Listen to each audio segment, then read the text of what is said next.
देखो, ISLM curve का मतलब है क्या? LM कर्व का मतलब होता है लिक्विडिटी मनी। लिक्विडिटी मनी मतलब हाथ में पैसा रखना। लिक्विड मनी का मतलब ही होता है रॉ कैश हाथ में रखना। जब हम लोग हाथ में कैश रखते हैं तो it gives the combination of income and interest rate for which the demand for money equals the supply of money। देखो, सप्लाई ऑफ मनी क्या होता है? गवर्नमेंट मतलब RBI या मॉनेटरी अथॉरिटी हम लोगों को जितना सप्लाई दिया है, मतलब मनी मार्केट में अवेलेबल है, जो हम लोग मनी चैप्टर में भी सप्लाई का मतलब पढ़कर आए हैं। तो ये सप्लाई तो एक लेवल पे कांस्टेंट रहता है, क्योंकि हर दिन नोट प्रिंट नहीं होता है। तो सप्लाई एक लेवल तक कांस्टेंट रहता है जब तक न्यू मनी प्रिंट ना हो। पर डिमांड फॉर मनी चेंज होता रहता है। कोई कभी हम लोग सोचते हैं कि नहीं, हम लोग हाथ में पैसा नहीं रखेंगे, हम लोग पैसा बैंक में डाल देंगे, इन्वेस्ट कर देंगे। और कभी कभी हम लोग सोचते हैं कि अभी इन्वेस्ट करने का राइट टाइम नहीं है, पैसा हाथ में रखते हैं। तो डिमांड फॉर मनी मतलब पैसा हाथ में रखना, उसको कहीं इन्वेस्ट नहीं करना, पैसा हाथ में रखना is called demand for money. तो अभी डिमांड फॉर मनी किसके ऊपर डिपेंड करता है? देखो, सप्लाई ऑफ मनी तो कांस्टेंट है, तो वो किसके ऊपर डिपेंड करता है, ये हम लोग का लुक लुक मतलब इस पे हम लोग ध्यान नहीं देते हैं, हम लोग का लुकआउट नहीं है। पर डिमांड फॉर मनी चेंज होता है। तो वो जो चेंज होता है, तो वो किसकी वजह से चेंज होता है? क्या रीजन है जिसकी वजह से डिमांड फॉर मनी चेंज होता है? हम लोगों का इनकम और इंटरेस्ट रेट की वजह से। हम लोगों का इनकम बढ़ रहा है या गिर रहा है, उसकी वजह से भी डिपेंड करता है हम लोग हाथ में कैश रखेंगे या नहीं। जैसे अगर हम लोग का इनकम बहुत कम है, तो हम लोग हाथ में पैसा रखेंगे, क्योंकि क्या सेव करेंगे? सोचो, 20,000 इनकम है, घर चलाने में ही लग जाता है 20,000। हम लोग का डे टू डे एक्सपेंडिचर ही है 20,000। तो बेसिकली अगर 1 मंथ एक्सपेंडिचर है 20,000, तो हाथ में पूरा इनकम रख लेंगे, कुछ सेव नहीं करेंगे। तो हम लोग का इनकम बहुत मैटर करता है हाथ में पैसा रखे या नहीं रखे।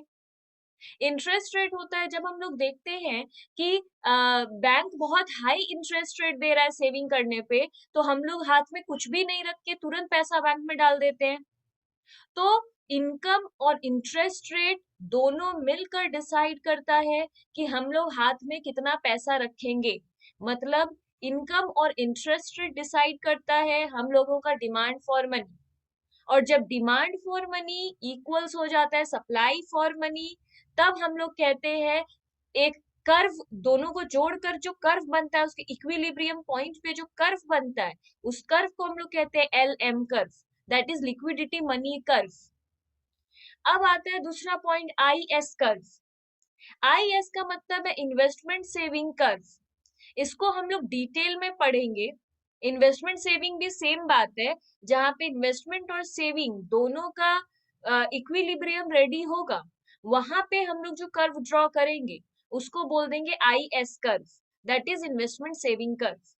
अब एक साथ अगर कोई बात करे ISLM मॉडल क्या है, तो वो बेसिकली इक्वेशन से है, बट इस टॉपिक में हम लोग थोड़ा बाद में घुसेंगे, क्योंकि यहाँ पे सिर्फ सम से मतलब है, सम अभी मेरा पार्ट नहीं है, मेरा पार्ट है थ्योरी। तो अगर बात करें इन्वेस्टमेंट डिमांड फंक्शन पहले जानेंगे, IS कर्व पहले पढ़ेंगे। इन्वेस्टमेंट डिमांड फंक्शन क्या है? अगेन हम लोगों का इन्वेस्टमेंट किसके ऊपर डिपेंड करता है? इन्वेस्टमेंट मीन्स पैसा जमा करना, बैंक में कहीं पर जमा करना इज कॉल्ड इन्वेस्टमेंट। तो हम लोगों का इन्वेस्टमेंट किसके ऊपर डिपेंड करता है? रेट ऑफ इंटरेस्ट के ऊपर। अगर रेट ऑफ इंटरेस्ट, इन्वेस्टमेंट यहाँ पर कौन सा है? बिजनेस में इन्वेस्ट करना। ध्यान से समझो, यहाँ पे इन्वेस्टमेंट सेविंग का मतलब दोनों ही, सेविंग और इन्वेस्टमेंट एक साथ, दोनों का मतलब बैंक में पैसा रखना तो नहीं हो सकता। तो यहाँ पर सेविंग का मतलब है बैंक में पैसा रखना, इन्वेस्टमेंट का मतलब है बिजनेस में इन्वेस्ट कर देना। देखो, दो तरीके से हम लोग अपना पैसा को इंक्रीज करते हैं।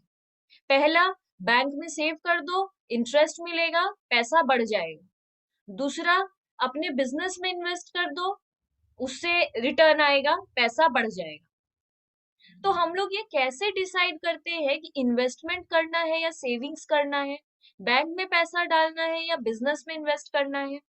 तो अगर रेट ऑफ इंटरेस्ट ज्यादा होता है, एक बात याद रहे, पूरा चैप्टर रेट ऑफ इंटरेस्ट के ऊपर है। अगर रेट ऑफ इंटरेस्ट हम लोग का बढ़ गया है, मतलब बैंक अगर सेविंग पे हम लोग को ज्यादा दे रहा है, तो हम लोग पैसा बैंक में सेव करना ज्यादा सही समझेंगे, बिजनेस में इन्वेस्ट करना नहीं। हम लोग क्या करेंगे, अगर हम लोग को रिटर्न मिलता है बिजनेस से 5% का और बैंक हम लोग को देगा 6%, तो हम लोग क्या करेंगे, पैसे को बैंक में इन्वेस्ट करेंगे, तो इन्वेस्टमेंट नहीं करेंगे।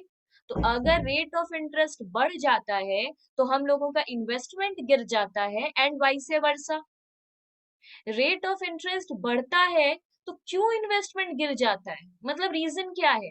एक्चुअली इतना डिटेल में इसलिए समझेंगे इस चैप्टर को क्योंकि इससे क्वेश्चन ही कुछ ऐसा आता है, इससे टेक्निकल क्वेश्चन आता है, व्हाट इज एक्सप्लेन, इस तरीके का क्वेश्चन नहीं आएगा इस चैप्टर से, इसलिए डिटेल में समझ रहे हैं। रेट ऑफ इंटरेस्ट जब बढ़ेगा, producer will get capital at higher rate of interest. Interest rate अगर बढ़ेगा तो लोन का रेट भी तो बढ़ेगा, अगर सेविंग रेट बढ़ता है तो लोन रेट भी बढ़ता है, रेट ही बढ़ गया है, तो लोन रेट बढ़ गया है।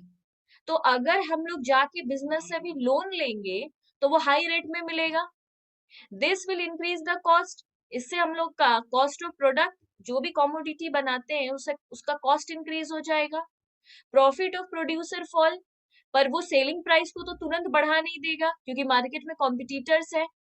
आज अगर मेरा थम्स अप है और उसका कोक है, अगर आज हम अपने थम्स अप का प्राइस बढ़ा देंगे क्योंकि हमको लोन लेने का जरूरत पड़ा, तो मेरा थम्स अप फिर कोई नहीं पिएगा।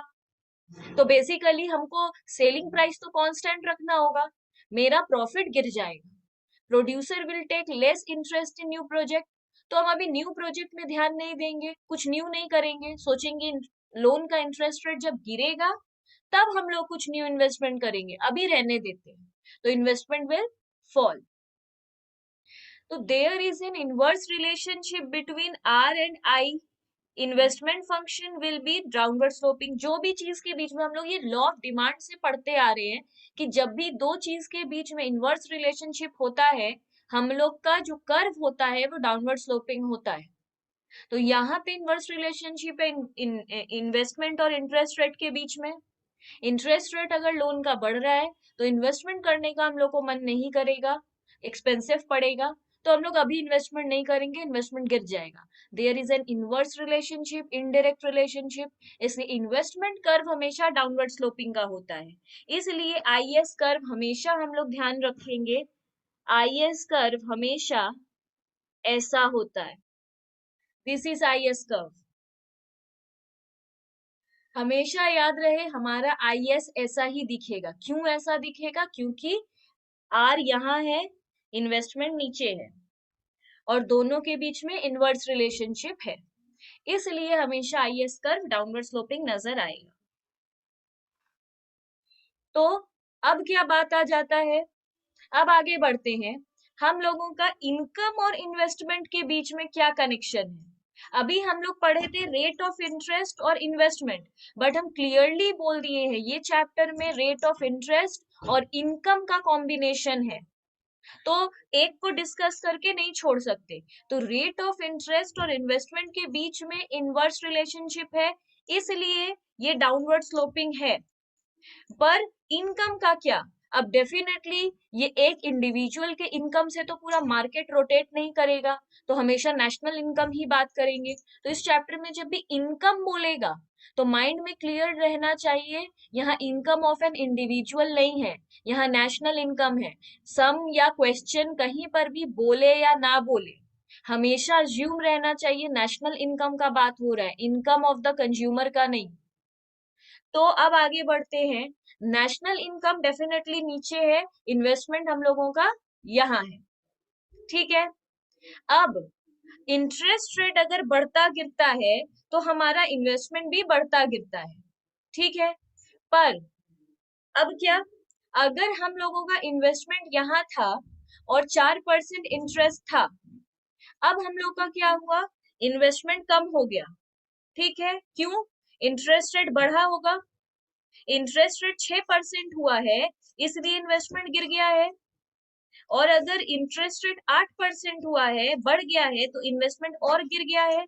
तो इन्वेस्टमेंट तो गिरता जा रहा है क्योंकि इंटरेस्ट रेट बढ़ता जा रहा है, नेशनल इनकम प्रोपोर्शनेटली चेंज होता जाएगा, नेशनल इनकम का क्या, इसको डिटेल में नीचे पढ़ते हैं, ये डायग्राम से कुछ खास समझ में नहीं आएगा।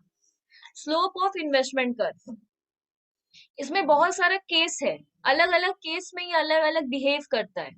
पहला केस देखो, if investment R more responsive to interest rate. देखो मोर रिस्पॉन्सिव मतलब ये थोड़ा बहुत इलास्टिसिटी का कॉन्सेप्ट से समझ में आएगा। जैसे उसमें था ना, प्रोडक्ट पे डिपेंड करता है कि हम लोग कैसे बिहेव करेंगे। हर वक्त जरूरी नहीं है प्राइस बढ़ेगा तो डिमांड गिरेगा, मतलब गिरेगा बट कितना चेंज होगा ये प्रोडक्ट पे, कमोडिटी पे डिपेंड करता था। अगर नेसेसिटी था तो एकदम स्मॉल चेंज होता था, जिसको हम लोग डायग्राम में तो दिखा भी नहीं पाते थे, नो चेंज बोल देते थे। लग्जरी में बहुत ज्यादा चेंज होता है, नॉर्मल गुड्स में प्रोपोर्शनेटली चेंज होता है, जितना परसेंट से प्राइस बढ़ता था उतने ही परसेंट से डिमांड गिरता था। लग्जरी में मतलब गोल्ड का अगर थोड़ा सा प्राइस बढ़ जाता है तो डिमांड बहुत ज्यादा गिर जाता है। लग्जरी में इनफाइनाइटली एक्ट करता है। तो बेसिकली डिपेंड करता है ना कि मेरा प्राइस कितना गिरेगा तो मेरा डिमांड कितना बढ़ेगा। वो डिपेंड करता है, हम लोग बोलते हैं डिपेंड करता है, कौन सा कॉमोडिटी का आप बात कर रहे हो। तो यहाँ पर भी हर वक्त ऐसा नहीं है कि इंटरेस्ट रेट बढ़ता है तो इन्वेस्टमेंट गिर, देखो इंटरेस्ट रेट बढ़ता है तो इन्वेस्टमेंट गिरता है, ये कांस्टेंट, ये बात तो है। पर कितने से कितना रिस्पॉन्स करता है, तो इन्वेस्टमेंट कब मोर रेस्पॉन्सिव होगा इंटरेस्ट रेट से, इन्वेस्टमेंट कर्व फ्लैटर हो जाएगा। ठीक है, तो ये याद रखना है। अगर इंटरेस्ट रेट के चेंज होने से इन्वेस्टमेंट बहुत ज्यादा रिएक्ट करता है, बहुत मोर रिस्पॉन्सिव रहता है, तो हमारा इन्वेस्टमेंट कर्व फ्लैटर हो जाएगा। फ्लैटर मतलब फ्लैट होने जैसा बिहेव करेगा। तो ये ऑलमोस्ट ऐसा नहीं बनकर ये ऐसा बन रहा है, फ्लैट होने की कोशिश कर रहा है। मतलब इंटरेस्ट रेट मेरा थोड़ा सा से चेंज हो रहा है, इन्वेस्टमेंट बहुत ज्यादा से रिएक्ट कर रहा है, तो इसलिए ये फ्लैटर शेप रहेगा। अगर इन्वेस्टमेंट मेरा लेस रेस्पॉन्सिव रहा तो इन्वेस्टमेंट कर्व मेरा स्टिपर हो जाएगा, मतलब बहुत ज्यादा वर्टिकल होने का कोशिश करेगा। क्यों? इंटरेस्ट रेट मेरा बहुत ज्यादा चेंज हो रहा है पर इन्वेस्टमेंट मेरा बहुत कम से चेंज हो रहा है, लेस रेस्पॉन्सिव है। यहाँ रेट ऑफ इंटरेस्ट को कॉस्ट ऑफ कैपिटल भी कहते हैं। Cost of capital basically FM का वर्ड है, फाइनेंशियल मैनेजमेंट सब्जेक्ट का। कॉस्ट ऑफ कैपिटल से कितना ही समझो खर्चा, तो इंटरेस्ट रेट मेरा क्या है, खर्चा। अगर हम लोन लेते हैं तो interest rate is my expense, तो cost of capital means expense. यहाँ इतना ही। तो ये बहुत बार क्वेश्चन पूछता है कि मोर रिस्पॉन्सिव हुआ इन्वेस्टमेंट तो इन्वेस्टमेंट कर्व का शेप कैसा होगा, लॉन्ग क्वेश्चन में डालकर पूछ लेता है, स्मॉल शॉर्ट क्वेश्चन में पूछ लेता है, तो ये जानना जरूरी था। ये चैप्टर बहुत हद तक लॉ ऑफ डिमांड के कॉन्सेप्ट पे बेस्ड है, तो इसलिए हम इस चैप्टर को समझाने के लिए लॉ ऑफ डिमांड का हेल्प लेंगे, जिससे ज्यादा अच्छे से समझ में आएगा। तो लॉ ऑफ डिमांड क्या था? बहुत सारा फैक्टर था जिससे हमारा डिमांड चेंज होता था, जैसे price of the commodity, income of the consumer, taste and preference, सब price of substitute goods, price of complementary goods. बहुत सारा आइटम था जो हमारे डिमांड को चेंज करता था, करेक्ट। तो यहाँ पर भी बहुत सारा फैक्टर है जो हमारे इन्वेस्टमेंट डिसीजन को इम्पैक्ट करता है। वो क्या क्या डिसीजन हो सकता है, वो जो हमारे इन्वेस्टमेंट, यहाँ पे इन्वेस्टमेंट का मतलब समझ लो डिमांड, लॉ ऑफ डिमांड में जो डिमांड है वहां यहाँ पे इन्वेस्टमेंट है।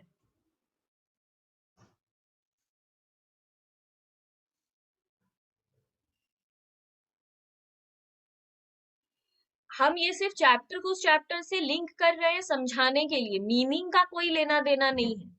तो वहां पे हम लोग डिमांड के चेंज होने का बहुत सारा फैक्टर बोलते हैं, तो यहाँ पे भी इन्वेस्टमेंट के चेंज होने का, मेरा बिजनेस में इन्वेस्ट करने का बहुत सारा फैक्टर है। पहला तो हम लोग बात कर ही रहे, रेट ऑफ इंटरेस्ट। अगर रेट ऑफ इंटरेस्ट चेंज होगा तो मेरा इन्वेस्टमेंट इंक्रीज डिक्रीज होता है। अगर टैक्स रेट चेंज हो जाए, टैक्स टैक्स चेंज हो तो भी मेरा इन्वेस्टमेंट चेंज हो जाएगा। तीसरा है गवर्नमेंट एक्सपेंडिचर, अगर गवर्नमेंट एक्सपेंडिचर चेंज हुआ तो भी मेरा इन्वेस्टमेंट चेंज हो जाएगा। बहुत सारा फैक्टर है, ठीक है। पर डिमांड क्या कहता था, भले बहुत सारा फैक्टर है, पर लॉ ऑफ डिमांड कहता था सिर्फ प्राइस चेंज होगा तभी अगर डिमांड चेंज होगा तो हम लोग बोलेंगे लॉ ऑफ डिमांड। उसी तरह यहाँ पे अगर इंटरेस्ट रेट चेंज होगा तब इन्वेस्टमेंट चेंज होगा, तो हम लोग बोलेंगे इन्वेस्टमेंट डिमांड फंक्शन। अब यहाँ पर हम लोग बोलते थे अगर लॉ ऑफ डिमांड जैसा ही बिहेव होगा, मतलब प्राइस बढ़ेगा डिमांड गिरेगा, तो हम लोग बोलते हैं सिर्फ मूवमेंट होता है, movement of the demand curve.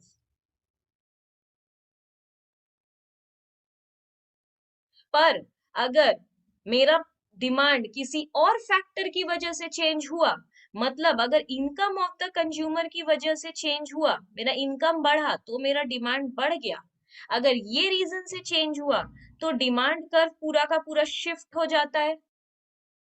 अगर प्राइस की वजह से डिमांड चेंज होता है तो बोलते हैं मूवमेंट ऑफ डिमांड कर्व, सिर्फ इधर उधर मूव करता है ऐसा शेप में। पर अगर हम लोग का डिमांड चेंज हुआ प्राइस छोड़कर कोई और फैक्टर की वजह से, जैसे इनकम ऑफ द कंज्यूमर, तब हम लोग बोलते हैं shift of the demand curve हो जाता है, डिमांड कर्व पूरा का पूरा शिफ्ट हो जाता है। वैसे ही सेम अगर इंटरेस्ट रेट छोड़कर इन्वेस्टमेंट किसी और वजह से हम लोग का चेंज हुआ, तब हम लोग का shift of the IS curve हो जाएगा, आईएस कर्व पूरा का पूरा शिफ्ट हो जाएगा ऊपर की तरफ या नीचे की तरफ, वॉट एवर। ठीक है, तो वही यहाँ पे हम लोग पढ़ रहे हैं shift of demand investment curve. Investment curve will shift either leftward और rightward, will rate of interest remain concept constant। क्या होगा, इन्वेस्टमेंट कर्व पूरा का पूरा शिफ्ट हो जाएगा लेफ्ट वर्ड में या राइट वर्ड में अगर रेट ऑफ इंटरेस्ट कांस्टेंट है। तो और क्या रीजन हो सकता है, business tax, if taxes will increase, अगर मेरा टैक्स ही इंक्रीज हो जाए, गवर्नमेंट अगर मेरा टैक्स इंक्रीज कर दे, producer will prefer to invest less, तो हम लोग कम इन्वेस्ट करने का सोचेंगे, क्योंकि टैक्स अगर ज्यादा ले रहा है तो अभी हम लोग कम इनकम करने का सोचेंगे, कम इनकम करने का सोचेंगे तो इन्वेस्टमेंट कम रखेंगे without change in interest rate, इसमें इंटरेस्ट रेट का कोई रोल नहीं है। इन्वेस्टमेंट अगर फॉल हुआ तो कर्व हम लोग का लेफ्टवर्ड शिफ्ट हो जाएगा। Investment curve will shift if investment R changing due to factor other than rate of interest like business taxes, government expenditure etcetera. हाँ, अब आते हैं हम लोग इन्वेस्टमेंट डिमांड इक्वेशन में। इन्वेस्टमेंट डिमांड फंक्शन हम लोग पढ़ चुके हैं, अब आते हैं इन्वेस्टमेंट डिमांड इक्वेशन में। इसमें आई हम लोग का क्या है, इन्वेस्टमेंट, जो है मेरा minus A R. I is autonomous investment, autonomous investment मतलब अब हम लोग बिजनेस में हर दिन कुछ इन्वेस्ट तो नहीं करते रहते हैं, कभी कुछ इन्वेस्ट करते हैं, इसलिए बेसिकली इन्वेस्टमेंट इज कांस्टेंट, क्योंकि हर दिन बिजनेस में कोई कैपिटल इन्वेस्ट नहीं करता रहता है। माइनस का यूज क्यों है, because there is inverse relationship between interest rate and investment. तो जब भी इनवर्स रिलेशनशिप होता है इक्वेशन में उसे माइनस से डिनोट करते हैं, तो इसलिए माइनस। मतलब बहुत स्टूडेंट मेरे से पूछा है पहले, मैम प्लस क्यों नहीं, तो वो इसका आंसर है। आर तो यहाँ पे इंटरेस्ट रेट है जिसको हम बोल दिए वही कॉस्ट ऑफ कैपिटल है।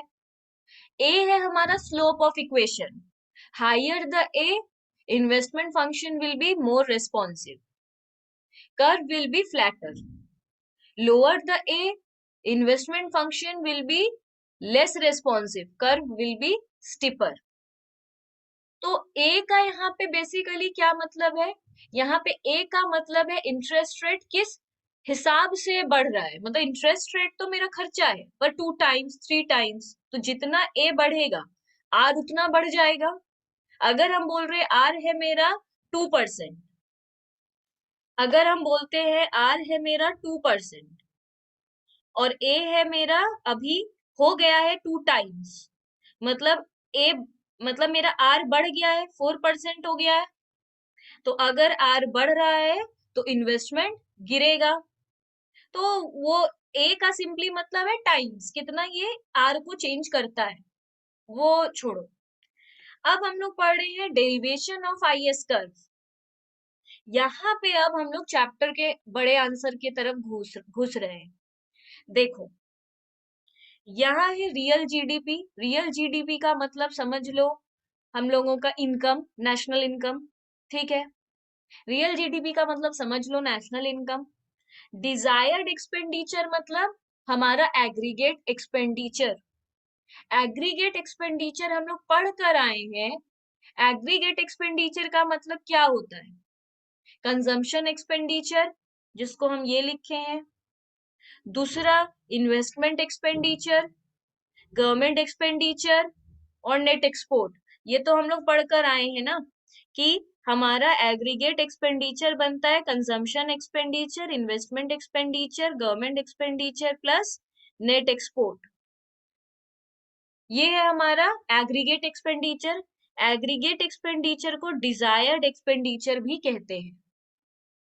तो यहां पर बोला गया है, ये लाइन है हमारा एक्सपेंडिचर का, ये लाइन है हमारे नेशनल इनकम का।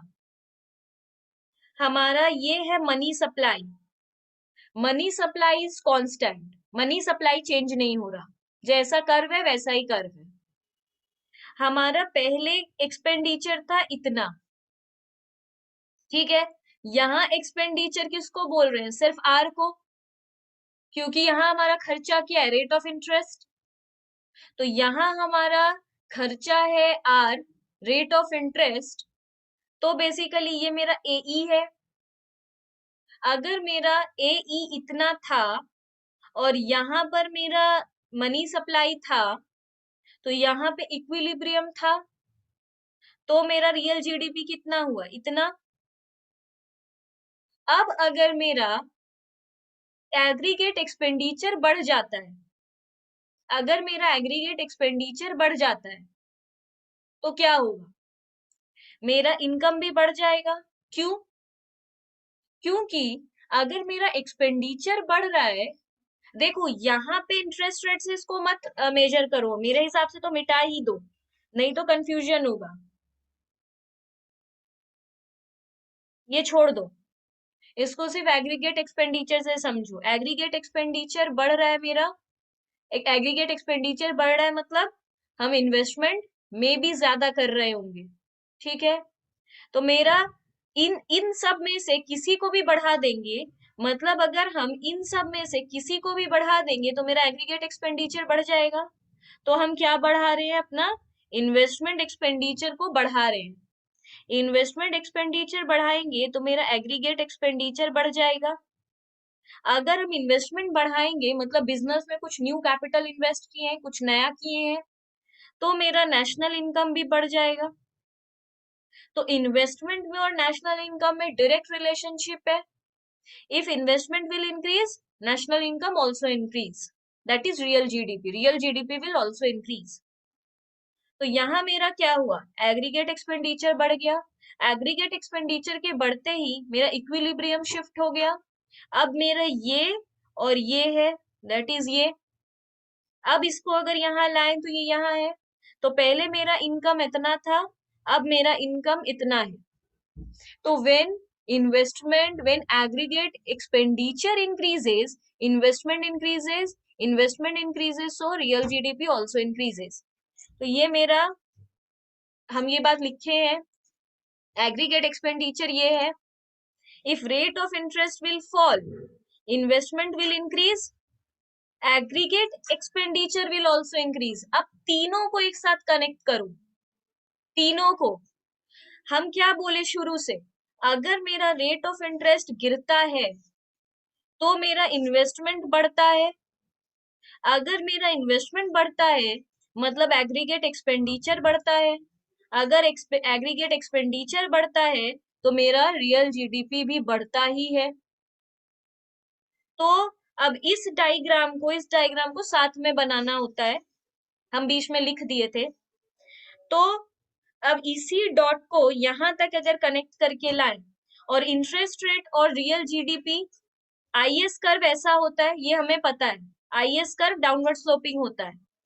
तो इसी डॉट को अगर कनेक्ट करके लाए तो ये मेरा इंटरेस्ट रेट है और ये मेरा इंटरेस्ट रेट गिर गया, ठीक है। तो हम क्या देखें, जब मेरा इंटरेस्ट रेट इतना था, मेरा इनकम इतना था। अगर इंटरेस्ट रेट गिरेगा तो इनकम बढ़ेगा। क्यों? अभी यहाँ पे पढ़े, इंटरेस्ट रेट अगर गिरेगा, इन्वेस्टमेंट बढ़ेगा, एग्रीगेट एक्सपेंडिचर बढ़ेगा और मेरा इनकम भी बढ़ जाएगा। तो यहाँ अगर शॉर्ट में डायरेक्टली बोले, मेरा इंटरेस्ट रेट अगर गिरेगा तो मेरा इनकम बढ़ेगा। अब हम लोग पढ़ रहे हैं relationship between interest rate and real GDP. वो तो अभी हम डायग्राम में बताएं, यहाँ लिख दिए हैं। तो इंटरेस्ट रेट और रियल जीडीपी का relationship, at its every point economy is in equilibrium in commodity market. एक चीज देखो, यहाँ पर ये कोई भी पॉइंट में आ जाए, ये किसी भी पॉइंट में आ जाए, बेसिकली अगर हम लोगों का ये यहाँ पर बन जाए, यहाँ पर बन जाए, यहाँ पर बन जाए, ये डॉट कहीं पर भी आ जाए, वो हम लोग का इक्विलिब्रियम पॉइंट हो जाएगा। ठीक है, तो ये सब लिखना पड़ता है, सच इसका कोई खास यहाँ पे मतलब नहीं है। तो कमोडिटी मार्केट में इक्विलिब्रियम कहीं, इकोनॉमी कहीं पर भी इक्विलिब्रियम में चला जाता है। IS curve is also called commodity market equilibrium schedule. तो ये चैप्टर का नाम ही था commodity market and money market. तो कमोडिटी मार्केट में होता है आईएस कर्व।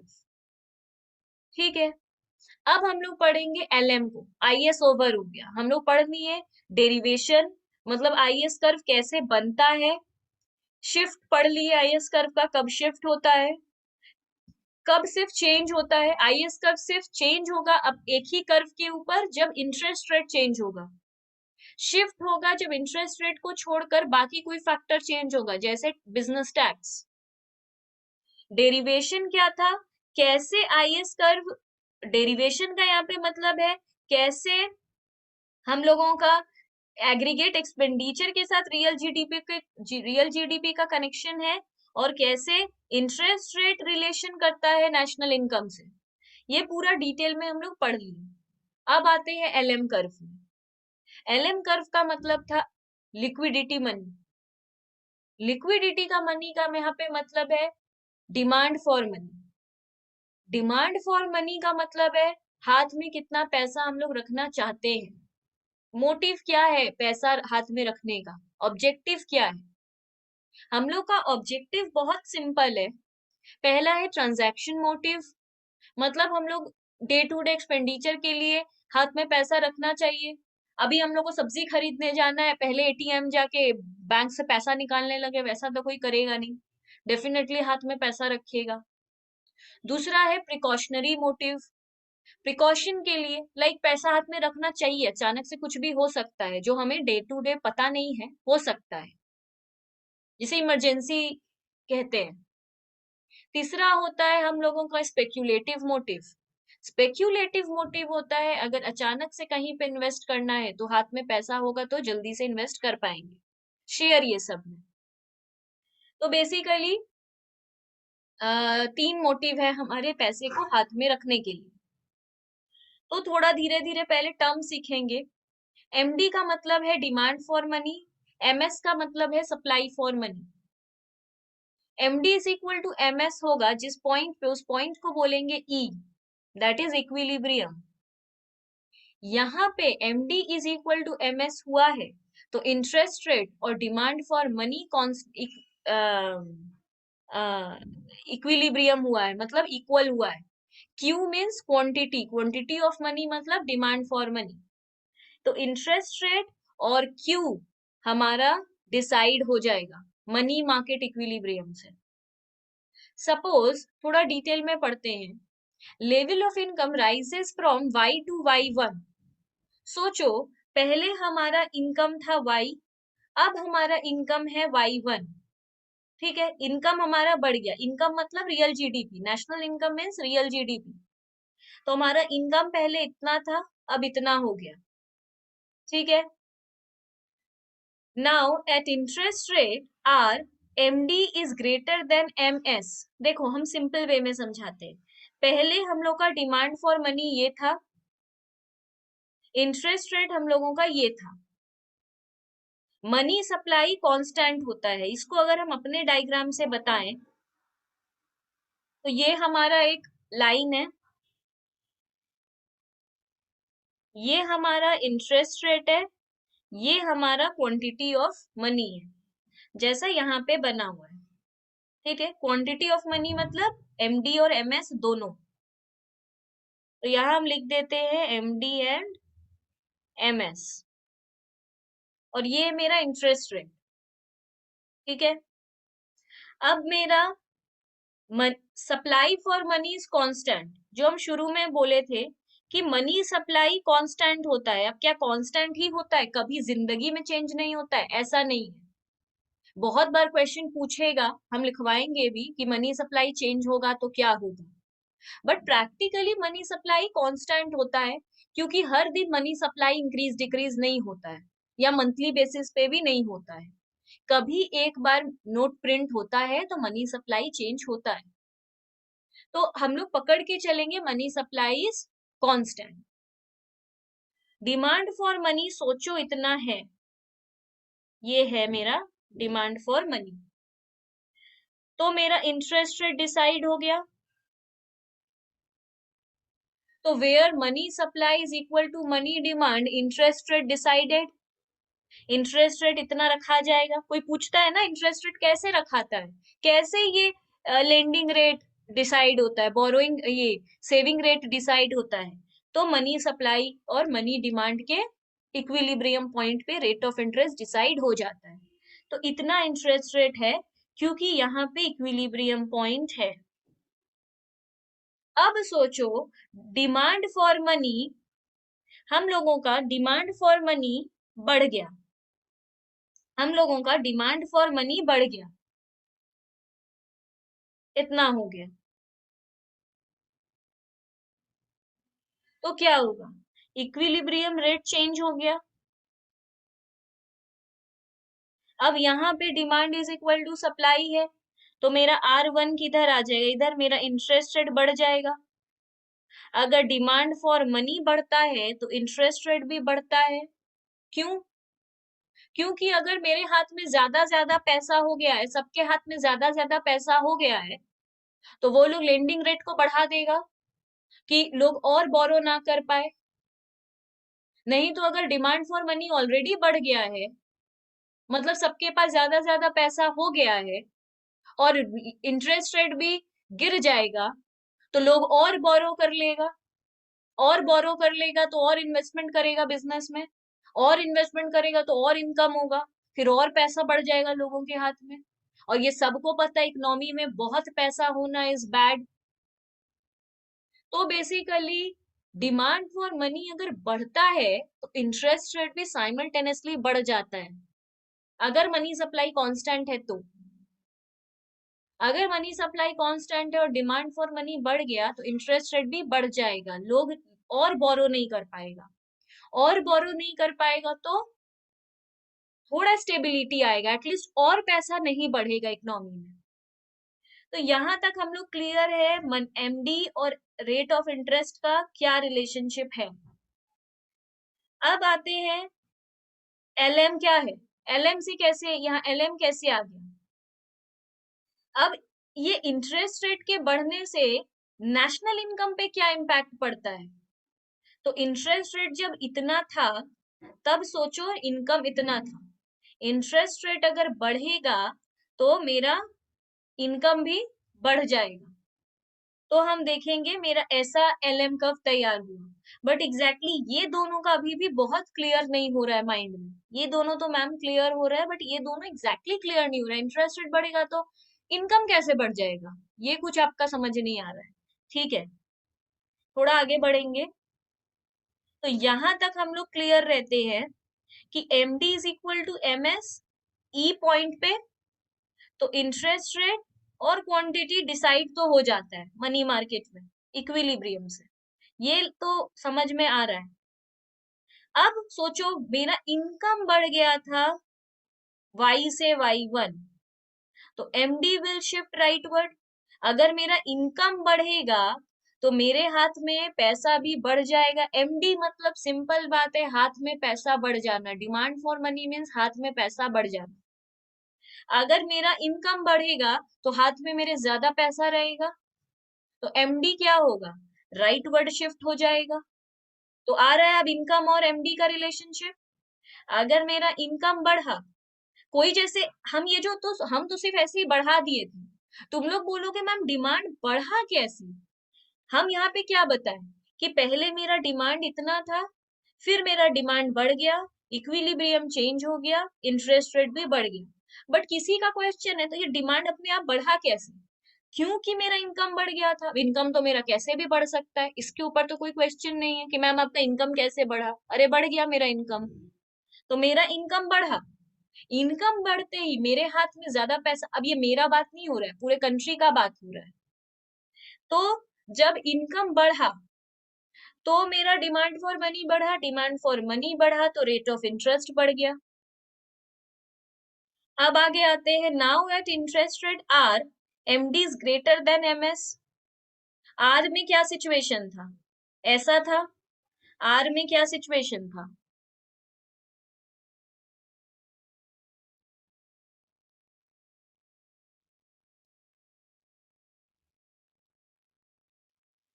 यहाँ क्या सिचुएशन है, एमडी में एमएस मेरा ये है, एमडी मेरा ये है, एमडी इज, तो अगर अगर बोल रहा है, अगर मेरा ये आर, अगर मेरा ये यहाँ हो जाता है, अगर मेरा रेट ऑफ इंटरेस्ट बढ़ता है तो हम क्या देखेंगे, एमडी इज, यहाँ बीच में क्या हो रहा है, एक्सेस एमडी है, एक्सेस एमएस है, मतलब मेरा MD is less than MS. और यहाँ पे हम क्या देखेंगे, MD is greater than MS. तो यहाँ पे मेरा एमडी ज्यादा है एमएस से, और यहाँ अगर हो गया इंटरेस्ट रेट तो मेरा एमडी कम जाएगा एमएस से। ये दोनों ही सिचुएशन हमारे इकोनॉमी के लिए सही नहीं है। MD is less than MS या MD is greater than MS सही नहीं है। इक्विलिब्रियम पोजीशन हम लोगों को चाहिए। जैसे प्राइस में हम लोग पढ़ते थे कि अगर मेरा सप्लाई मेरा डिमांड मेरा इतना है, सप्लाई मेरा इतना है, तो यहाँ रहना बुरा है, यहाँ भी रहना बुरा है। क्यों, अगर मेरा प्राइस यहाँ रहता था तो क्या होगा, ये मेरा सप्लाई था, ये मेरा डिमांड था। यहाँ पे हम लोग क्या देखे थे, सप्लाई कम है डिमांड ज्यादा है। जैसे ही हम लोग देखते हैं डिमांड ज्यादा हो गया, प्राइस बढ़ जाता है, प्राइस इतना हो जाता है। फिर हम लोग देखते हैं कि अब प्राइस ज्यादा करने से डिमांड ज्यादा हो गया है, सप्लाई कम हो गया है। जैसे ही सप्लाई कम जाए और डिमांड बढ़ जाए, प्राइस फिर नीचे आ जाता है। तो ऐसा होता जाएगा, कंटिन्यूअसली एडजस्टमेंट प्रोसेस होता जाता है, और तब तक होता है जब तक यहाँ पे ना आ जाए। वैसा ही यहाँ पर है, ये तब तक ऊपर नीचे होता रहेगा जब तक इक्विलिब्रियम पे रिच ना कर जाए और आर यहाँ पे ना आ जाए। ये तब तक होता रहेगा। नहीं तो डिमांड फॉर मनी बहुत ज्यादा है, मनी का सप्लाई नहीं है।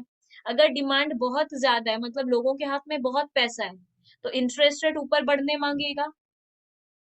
अगर इंटरेस्ट रेट ऊपर बढ़ जाएगा, बहुत ज्यादा हो जाएगा इंटरेस्ट, अब जब यहाँ हो गया इंटरेस्ट रेट बहुत ज्यादा बढ़ गया, तो कोई लेंड नहीं कर पा रहा है, कोई बोरो नहीं कर पा रहा है। बोरो नहीं कर पाएगा तो हाथ में पैसा कम जाएगा, हाथ में पैसा कम जाएगा तो मनी सप्लाई बहुत ज्यादा हो जाएगा, ये भी बुरा है, फिर नीचे आएगा। ऐसा होते होते वो तब तक एडजस्ट करेगा जब तक यहाँ पे रेट ऑफ इंटरेस्ट डिसाइड ना हो जाए। तो यहाँ तक हम लोग बहुत क्लियर हैं कि एडजस्टमेंट प्रोसेस विल स्टार्ट, ऊपर नीचे करना वो शुरू कर देगा जब तक वो इक्विलिब्रियम में रिच नहीं कर जाएगा। यहाँ तक हम लोग बहुत क्लियर हैं। So interest rate will start rising till new equilibrium E1 is achieved where MD is equal to MS। अब एडजस्टमेंट प्रोसेस स्टार्ट होने के बाद ये एक इक्विलिब्रियम में रिच कर जाता है, एडजस्टमेंट प्रोसेस इंक्रीज होता है, डिक्रीज होता है, होते जाता है, ई में रिच कर जाता है। अब जब साइमल्टेनियसली हम लोगों का इनकम बढ़ गया, अब सोचो इक्विलिब्रियम में आ गया है, इकोनॉमी बहुत अच्छे से चल रहा है, सब कुछ सही है, अचानक से इंडिया में सबका इनकम बढ़ रहा है। ये कैसे बढ़ता है, इसके लिए तो बहुत डिटेल है, बट हम लोग एक चीज जानते हैं, बिजनेस साइकिल। बिजनेस साइकिल में हम लोग पढ़ते हैं boom situation recession. Boom time में क्या होता है, सबका बिजनेस बहुत अच्छा चलता है। अब इसका बहुत लॉन्ग रीजंस है, बहुत ह्यूज डिस्कशन है, पूरा ही क्यों बढ़ जाता है, इकोनॉमी बूम सिचुएशन में क्यों आ जाता है, क्योंकि गोल्ड का रेट और हमारा एक्सपोर्ट, ये सब मिलकर ये काम करता है, इसमें हम नहीं घुस रहे हैं। बट बेसिकली जब बूम सिचुएशन आता है, हमारी इकोनॉमी में बूम सिचुएशन आता है, तो सभी का इनकम बहुत अच्छा चलता है। जैसे अभी कोविड में रिसेशन आ गया था, रिसेशन आने से हम लोग देखे थे कि सभी का बिजनेस खराब हो गया, एक साथ इंडिया का बिजनेस खराब हुआ, तो वो रिसेशन था इकोनॉमी में। अभी हम लोग देख रहे हैं फिर से बूम सिचुएशन आ रहा है, इंडिया को बहुत अच्छा स्कोप मिल रहा है, ये बूम की तरफ बढ़ रहा है। अभी सब जो ट्रू आंसर करेगा वो यही बोलेगा कि बिजनेस बहुत अच्छे से ग्रो कर रहा है सभी का। तो बेसिकली बूम और रिसेशन की वजह से, बिजनेस साइकिल की वजह से इंडिया का एक साथ इनकम गिरता है, एक साथ इनकम बढ़ता है। तो अब हम लोग बात करते हैं, हम लोगों का इनकम बढ़ गया।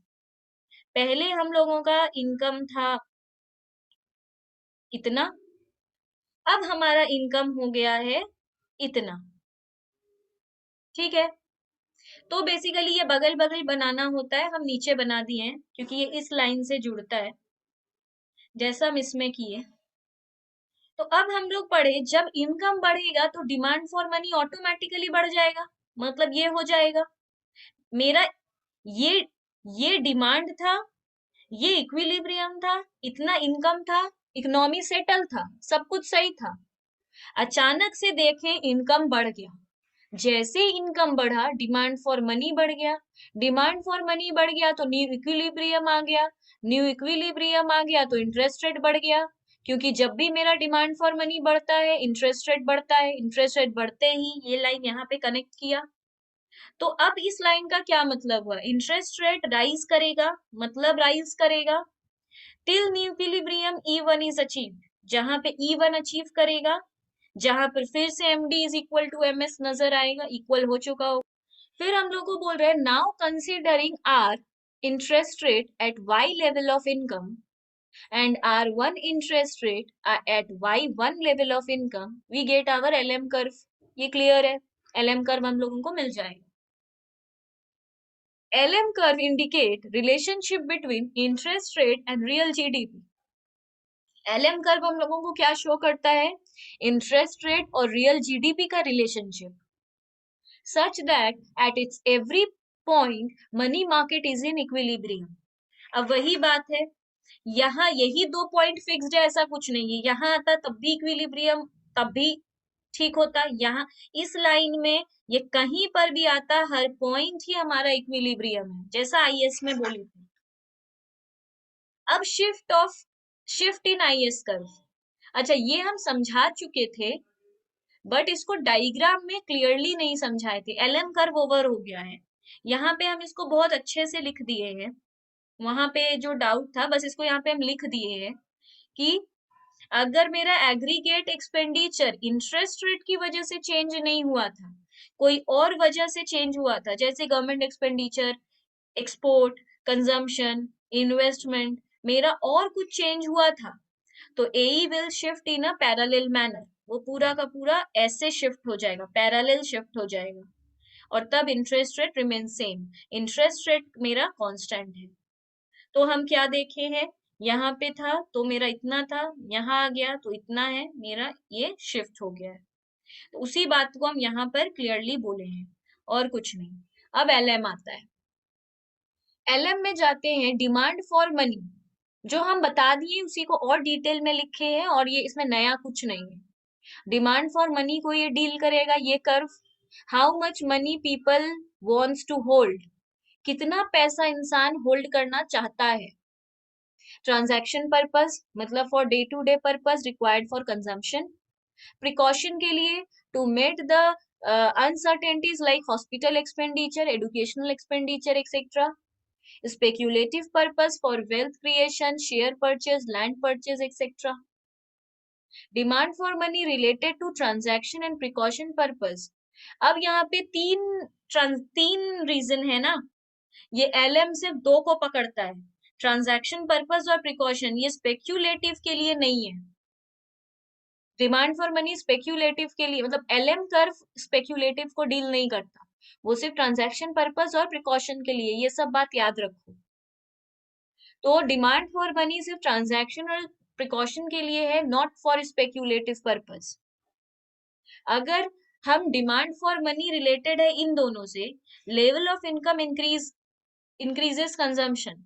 हम लोग सबको पता है, हम लोग अभी इनकम डिटर्मिनेशन चैप्टर में पढ़कर आए हैं, अगर मेरा इनकम बढ़ेगा तो मेरा कंजम्पशन भी बढ़ेगा, ये सबको पता है। अगर मेरा कंजम्पशन बढ़ेगा तो मेरे को हाथ में ज्यादा पैसा चाहिए, क्योंकि ट्रांजैक्शन पर्पस है। मेरा कंजम्पशन बढ़ेगा मतलब हर दिन हम ज्यादा कुछ खाते हैं, ज्यादा खरीदते हैं। अब हर दिन अगर ज्यादा खरीदते हैं तो हर दिन पैसा हाथ में ज्यादा चाहिए।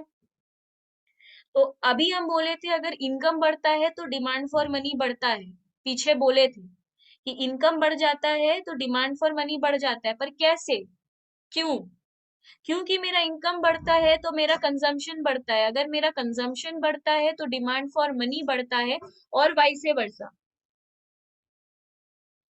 तो बोल रहा है MD related to speculative purpose depends on rate of interest. ये दोनों अगर मेरा अगर मेरा चेंज करता है डिमांड फॉर मनी को, तो इनकम की वजह से, लेवल ऑफ इनकम की वजह से ये दोनों डील करता है। पर स्पेक्यूलेटिव डील करता है इंटरेस्ट रेट के चेंज होने से, इनकम के चेंज होने से नहीं। तो MD related to speculative purpose depends on rate of interest. इसमें हम इनकम का बात किए थे क्योंकि कंजम्पशन का बात कर रहे थे, ट्रांजैक्शन पर्पस का। यहाँ पे हम स्पेक्यूलेटिव पर्पस का बात कर रहे हैं तो रेट ऑफ इंटरेस्ट से समझाएंगे, लेवल ऑफ इनकम से नहीं।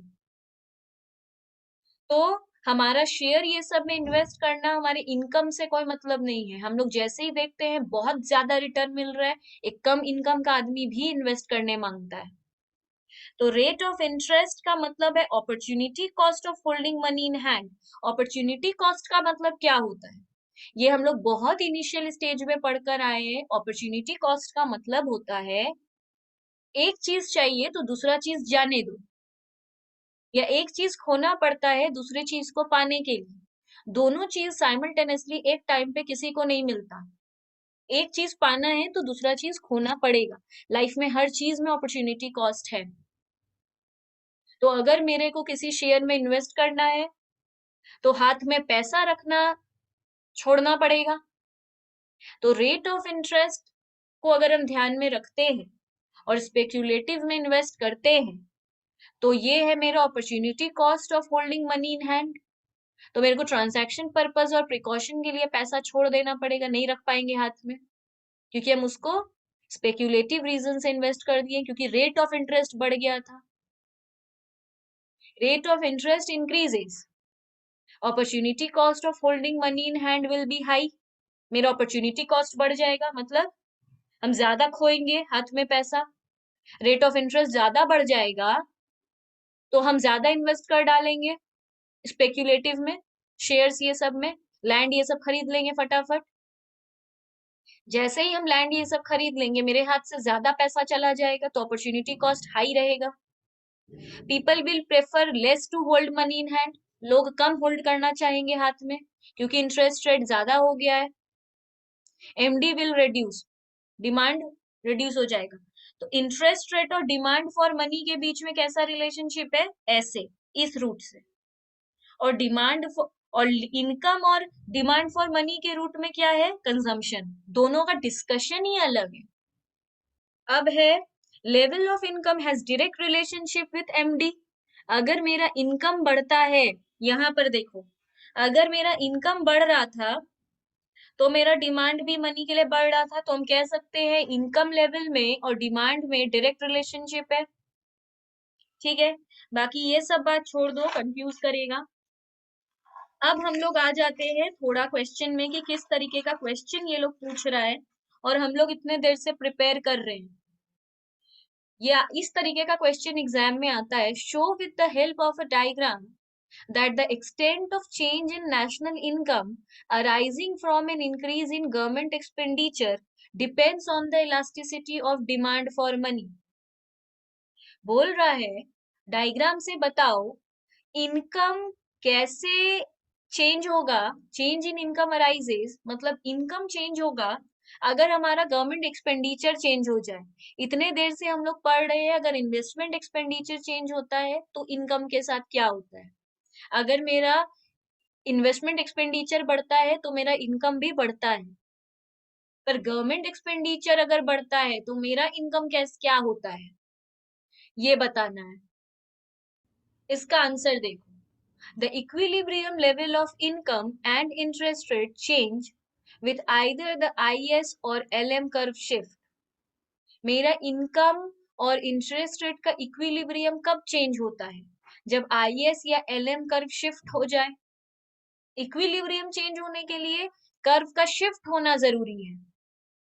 The fiscal policy multiplier shows how much an increase in government expenditure or a cut in tax rate changes the equilibrium level of income, holding the real money supply constant। Fiscal policy क्यों? दो policy हम लोग जानते हैं, monetary policy और fiscal policy. Monetary policy किस में deal करता है? Bank rate, cash reserve ratio CRR, LRR liquidity reserve ratio, ये सबको डील करता है monetary policy. Fiscal policy deal करता है tax, government expenditure, public expenditure, ये सबको डील करता है फिस्कल पॉलिसी। तो यहाँ हम लोग वर्ड यूज कर रहे हैं फिस्कल पॉलिसी क्योंकि गवर्नमेंट एक्सपेंडिचर का बात है। तो फिस्कल पॉलिसी मल्टीप्लायर ये बोलता है कि अगर गवर्नमेंट एक्सपेंडिचर चेंज हो, इंक्रीज हो जाए, सम क्वेश्चन में केस दिया इंक्रीज का, इसलिए हम इंक्रीज लेकर समझाएंगे। अगर मेरा गवर्नमेंट एक्सपेंडिचर इंक्रीज हो जाए या फिर कट इन टैक्स रेट हो जाए, टैक्स रेट कम हो जाए, change the equilibrium level of income, मेरा लेवल ऑफ इनकम चेंज हो जाएगा, इक्विलिब्रियम चेंज हो जाएगा, क्योंकि शिफ्ट होगा तो इक्विलिब्रियम चेंज होगा ही। पर मनी सप्लाई को कांस्टेंट रखना है, इसमें मनी सप्लाई को चेंज करने जैसा कुछ भी नहीं है। दिस डायग्राम, अब हम लोग क्या पढ़े, वही पुराना बात। हम लोगों का ये डिजायर्ड एक्सपेंडिचर है, मतलब इधर वो चारों एक्सपेंडिचर है, consumption expenditure, investment expenditure, government expenditure, net export expenditure, ये चारों को डील कर रहा है। ये रियल जीडीपी है, real GDP is national income.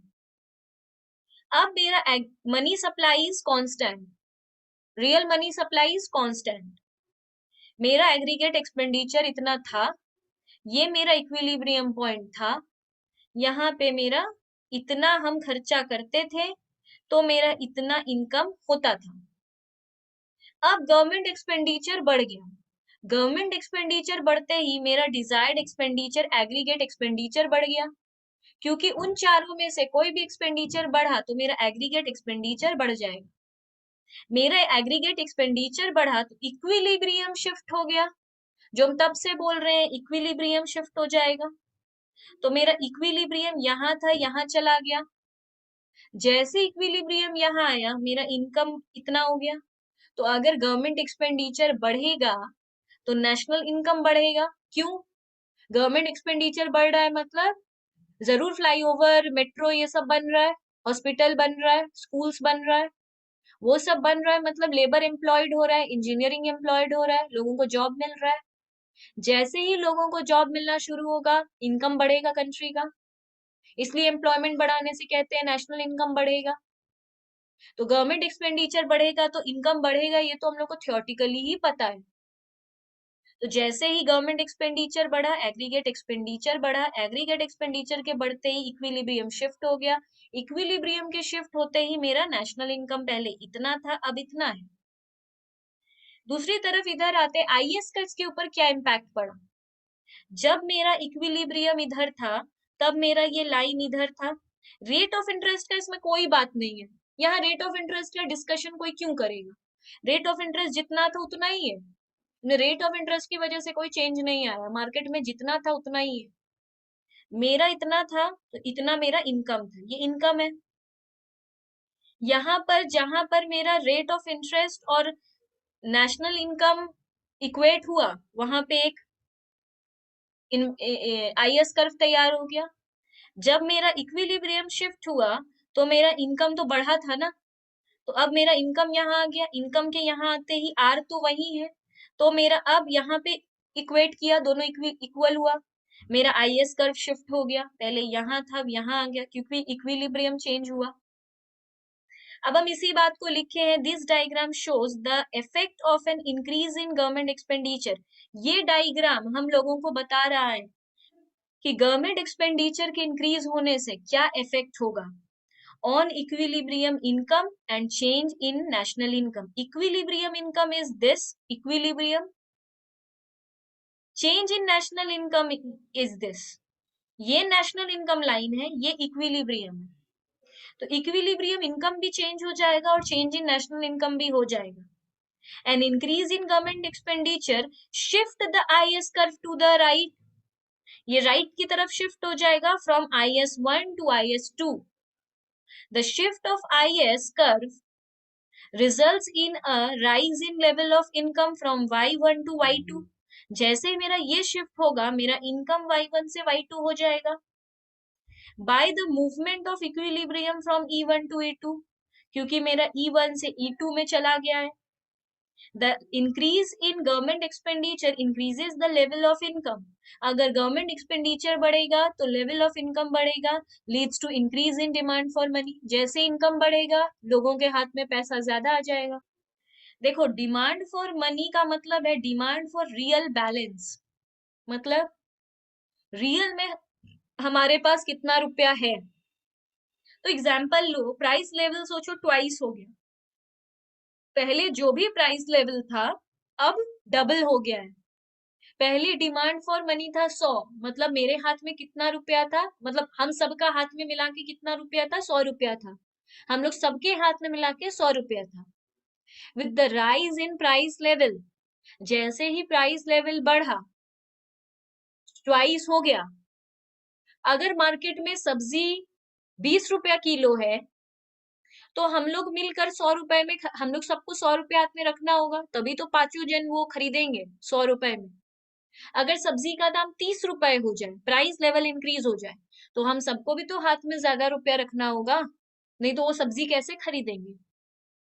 तो अगर प्राइस लेवल इंक्रीज होगा तो डिमांड फॉर मनी को इंक्रीज होना पड़ेगा, हम लोग हाथ में ज्यादा रुपया रखेंगे। तो पहले 100 रुपया रखते थे, अब 200 रुपया रखेंगे, तभी तो जाके वो खरीदेंगे। तो demand for money increases with increase in price level. तो अभी प्राइस लेवल का लेना देना है, ये नहीं बोल सकते कि प्राइस का कोई रोल नहीं है। तो अगर प्राइस बढ़ेगा तो डिमांड फॉर मनी भी बढ़ेगा, and such new demand for money is known as nominal demand for money. तो हम लोग यहाँ पे दो वर्ड लगातार सुनेंगे, real demand, nominal demand. Real demand कहते हैं जो इनिशियली था, that is 100, 100 is real demand. जब वो चेंज होता आता है, changed demand is called nominal demand, या new demand is called nominal demand. ये एकदम माइंड में सेट करो। जो पुराना डिमांड रहता है, जो इनिशियल डिमांड रहता है, that is called real demand. जो न्यू डिमांड होता है, चेंज्ड डिमांड होता है, आइदर लो हो इंक्रीज हो, उससे मतलब नहीं है, चेंज हुआ है, न्यू है, nominal. Nominal demand for money is directly proportional to price level, मतलब if price level increases, demand for money also increases। तो नॉमिनल डिमांड और price level direct relationship hold करता है। अगर कोई नॉमिनल डिमांड नहीं लिखकर डिमांड डिमांड लिखे जा रहे हैं तो उसको जीरो ही मिलेगा, भले वो 2 पेज का बहुत अच्छा आंसर दिया है। तो रियल डिमांड कैसे निकलेगा, अगर सोचो छोटा मोटा सम डाल दिया या कुछ भी, तो कॉन्सेप्ट जान के रखने के लिए रियल डिमांड कैसे निकलेगा, nominal demand divided by price level changes. तो नॉमिनल डिमांड हुआ 200, प्राइस लेवल हुआ 2, तो हमारा रियल डिमांड है 100। अब अगेन इस बात को हम लोग एक डायग्राम से समझेंगे। हमारा इंटरेस्ट रेट और डिमांड फॉर मनी का पहले रिलेशनशिप जान लेंगे, मतलब इंटरेस्ट रेट का लेना देना तो है ही डिमांड से। तो demand showing, diagram showing relationship between rate of interest and demand for money. Suppose there is an increase in level of income. सोचो जो इंटरेस्ट रेट मार्केट में चल रहा है उतना ही चल रहा है, इंटरेस्ट रेट चेंज नहीं हुआ है, मेरा इनकम बढ़ गया है, तो क्या होगा? मेरा डिमांड फॉर मनी भी बढ़ जाएगा, हम क्लियर लिखे हैं। देखो, जिस आदमी का भी इनकम बढ़ जाता है वो हाथ में ज्यादा पैसा रखता है, ये क्लियर बात है, ये सच है। जिसका इनकम कम है वो हाथ में कितना रुपया रख पाएगा? और अगर मेरा इनकम बढ़ गया है तो हम हाथ में ज्यादा रखेंगे। पहले मेरे पर्स में 100 रुपया रहता था, अब 1000 रुपया रखेंगे, क्योंकि मेरा इनकम बढ़ गया है। तो अगर मेरा इनकम का लेवल बढ़ेगा तो मेरा डिमांड फॉर मनी बढ़ेगा। पर सोच लो, इंटरेस्ट रेट अभी एक एक इंटरेस्ट रेट है, इंटरेस्ट रेट चेंज नहीं हुआ था, मेरा इनकम चेंज हुआ था, इसलिए डिमांड चेंज हुआ। Only change in income level without change of interest rate. अगर इन सिर्फ इनकम चेंज हो और तब इंटरेस्ट रेट चेंज ना हो और तब मेरा डिमांड चेंज हो, तब एमडी शिफ्ट हो जाएगा। मतलब अगर अगेन वही बात जो लॉ ऑफ डिमांड में पढ़े थे, अगर इंटरेस्ट रेट की चेंज होने की वजह से मेरा डिमांड चेंज होता है तो सिर्फ मूवमेंट होगा इधर उधर। इंटरेस्ट रेट जब इतना था, मेरा डिमांड इतना था, इंटरेस्ट रेट बढ़ गया, मतलब अब लेंडिंग रेट बढ़ गया है, सॉरी ये गिरा है। अगर ये पहले इतना था, पहले जब इंटरेस्ट रेट इतना था तो मेरा डिमांड इतना था, अभी इंटरेस्ट रेट गिर गया है तो मेरा डिमांड बढ़ गया है। यहाँ यहाँ इस जगह पे इंटरेस्ट रेट का मतलब है सेविंग रेट। अगर तुम लोग को कंफ्यूजन है तो अपना पेंसिल से साइड में लिखते जाओ। ये जो डिस्कशन कर रहे हैं यहाँ पे इंटरेस्ट रेट का मतलब है सेविंग रेट, मेरा सेव करने का रेट, जो बैंक सेविंग इंटरेस्ट रेट देता है। तो पहले अगर इतना था तो हम हाथ में इतना रुपया रखते थे, जब मेरा इंटरेस्ट रेट गिर गया, सेविंग बैंक मेरे को इंटरेस्ट कम दे रहा है मेरे सेव करने पे, तो हम हाथ में ज्यादा पैसा रखेंगे, नहीं सेव करेंगे, अभी सेव कम करेंगे, मेरा डिमांड बढ़ जाएगा, हाथ में सबके ज्यादा ज्यादा पैसा हो जाएगा। ठीक है। अब अगर ये कब होगा? जब मेरा इंटरेस्ट रेट चेंज होगा। पर अगर इंटरेस्ट रेट मेरा कांस्टेंट रहे और फिर मेरा इनकम चेंज हुआ है इसलिए मेरा डिमांड चेंज हुआ है, तो डिमांड कर्व शिफ्ट हो जाएगा।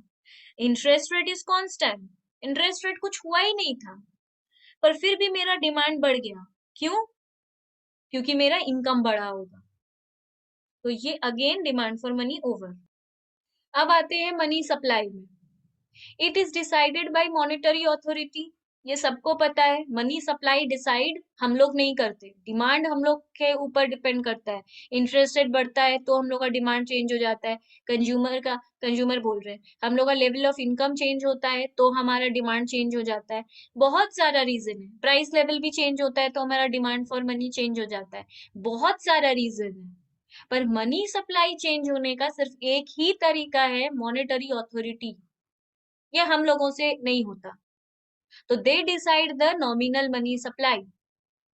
वो लोग डिसाइड करता है कि कितना चेंज करेगा। देखो, हम नॉमिनल वर्ड यूज किए हैं, नॉट रियल। बट पीछे जब हम कांस्टेंट दिखा रहे थे तब हम रियल मनी सप्लाई लिख रहे थे। नोट करना तुम लोग, कहीं पर था हम real money supply word use कर रहे थे, अभी तो एग्जैक्टली मेरे को जगह नहीं पता, बट हम रियल मनी सप्लाई लिख रहे थे। पर यहाँ पे हम लिखे हैं नॉमिनल मनी सप्लाई। क्यों? क्योंकि हम तब से बोल रहे थे मनी सप्लाई इनिशियल वाला, कांस्टेंट वाला, हम कहीं पर भी मनी सप्लाई को चेंज नहीं किए थे। पर यहाँ पे हम लोग बोल रहे हैं मॉनेटरी अथॉरिटी डिसाइड करता है कितना चेंज करना है मनी सप्लाई को, तो nominal money supply it remain constant irrespective of interest rate. इसको इंटरेस्ट रेट से कोई मतलब नहीं है, ये कांस्टेंट रहता है, इंटरेस्ट रेट जितना भी बढ़ घट जाए, money supply remain constant. But we need real money supply. अगर किसी को चेंज जानना है तो पुराना चीज भी तो जानना होगा। आज तुम लोग मेरे को बोलोगे मैम मनी सप्लाई 150 से बढ़ गया है, तो हम बोलेंगे तो अभी कितना हो गया? तो ये बोलने के लिए तो पूछोगे मैम पहले था कितना, वो तो बोलिए। तो हम बोलेंगे पहले था 100, अब 150 से बढ़ गया है तो हो गया है 250। तो 250 is nominal money supply, change is 150, and real money supply is 100। तो हम लोगों को चाहिए रियल मनी सप्लाई, तो अगेन इसका सेम फॉर्मूला है जो अभी मनी डिमांड में था, नॉमिनल बाई प्राइस लेवल। ठीक है। अब बोल रहा है अगर मनी सप्लाई मेरा पहले कांस्टेंट है, मतलब m बार बाई p बार है, मतलब दोनों बार है, मतलब दोनों ही कांस्टेंट है। तो सोचो अगर मनी सप्लाई कांस्टेंट है तो इंटरेस्ट रेट का क्या रोल होगा, ये हम डिस्कस करेंगे। In money market equilibrium demand for money is equal to supply of money. Money market में डिमांड फॉर मनी और सप्लाई फॉर मनी इक्वल होता है, तो हम लोग कह सकते हैं real demand is equal to real supply. जो इनिशियल रियल डिमांड होता है, मतलब initial demand is called real demand, तो जो इनिशियल डिमांड होता है वो इनिशियल सप्लाई के इक्वल होता है। जब शुरू में हम लोग देखते हैं तो मनी सप्लाई कांस्टेंट दिखता है, मनी डिमांड ऐसा दिखता है, ये जहां पर इक्वल हो जाता है वहां पे हम कह देते हैं इतना आर डिसाइड हो गया है, इतना डिमांड और सप्लाई डिसाइड हो गया है। इस जगह पे मनी डिमांड कम है, मनी सप्लाई ज्यादा है, डिमांड हम लोग को दिख रहा है कम है और मनी सप्लाई ज्यादा है, और यहाँ पे हम लोग को दिख रहा है मनी डिमांड ज्यादा है और मनी सप्लाई कम है। तो इसकी वजह से एडजस्टमेंट प्रोसेस चलता है, वो भी हम लोग समझ लिए। तो अभी ये क्वेश्चन डिटेल में है कि अगर मनी सप्लाई चेंज हो जाए तो क्या होगा।